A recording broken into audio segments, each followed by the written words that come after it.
All right, guys, this is a very important video. I want to talk about the absolute most important thing you can do to prevent cancer. Fasting. Fasting is hands down the most important thing to do if you want to prevent cancer. And if you have cancer, you need to be doing fasting. Cancer is the second leading cause of death. So this is the protocol that I would recommend for someone that is interested in preventing cancer. Let's say, for example, your family has cancer, or your health is poor, or you just want to prevent cancer and you want to do something about it. I would recommend start on OMAD immediately. That means one meal a day. Okay, so you're only going to eat one meal a day. In fact, I recommend most people do OMAD. It's extremely easy to do. You're going to save a lot of money, but it's very, very powerful to improve your health, which I'm going to get to in a minute. So I would do OMAD on a regular basis. Yeah, and I recommend you do 48-hour fasts weekly. Now, this is really good to do if you have extra weight to lose. To 1.5 teaspoons of sea salt every single day, very important. B vitamins and trace minerals. So I put a link down below if you want more data on that. But that protocol would be very, very important. If you want to take it to the next level and really help your immune system, every month you would do a 7-day fast. Now, you might be freaked out to do that. Well, fast as long as you can. Maybe it's going to be 3 days, maybe 4 days, and maybe you have to build up to a 7-day fast. But if you did that, you would put yourself in really good shape to prevent cancer. So what I'm talking about is regular intermittent fasting and periodic prolonged fasting. One video I did on a gentleman that had cancer, stage 4 cancer, okay?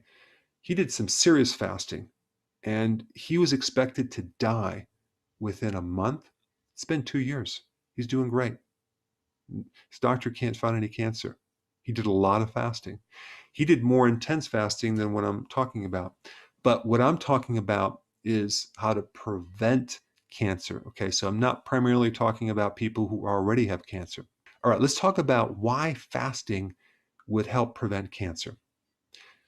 First off, it will help stop mTOR. Okay, what is mTOR? mTOR is something in your body that allows things to grow. Okay, it creates an anabolic effect. So when you fast, you turn off that effect. So you can actually greatly inhibit the growth of anything in your body.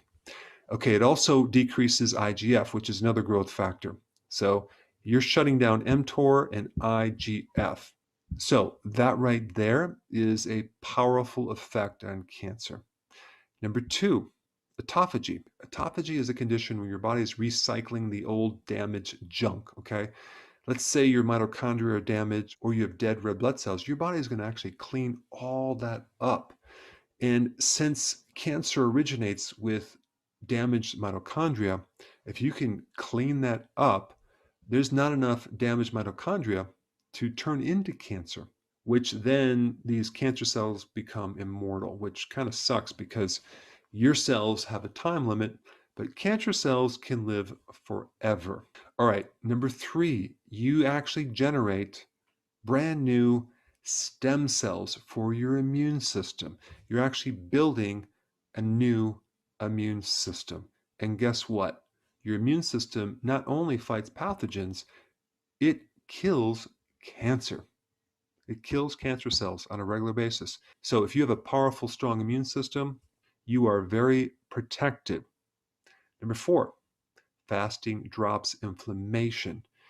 What you have to realize is that when you have a metastasis or a spreading of cancer, guess where it spreads into? Areas of inflammation. Interesting. Even areas of old injury.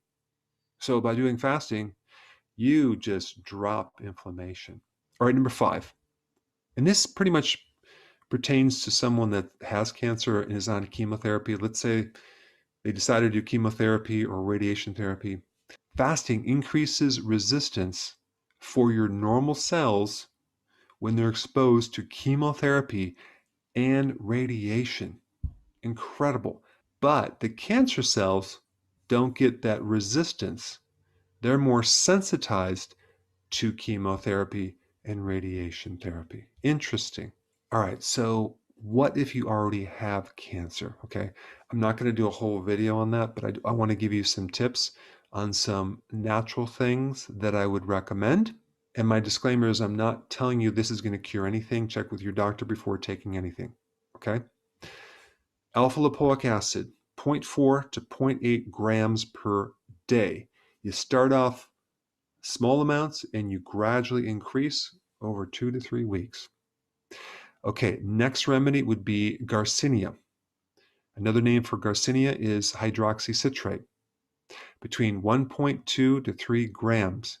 Start off with 1.2, gradually increase to 3 grams over 2 to 3 weeks. This is per day. Next remedy is red algae, okay? 8 grams per day.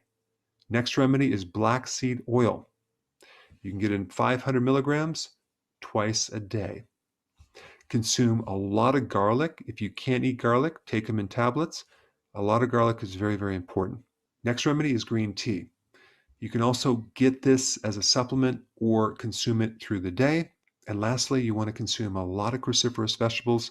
The broccoli sprouts would be very, very important as well, because a very small amount of those broccoli sprouts equal a tremendous amount of adult broccoli.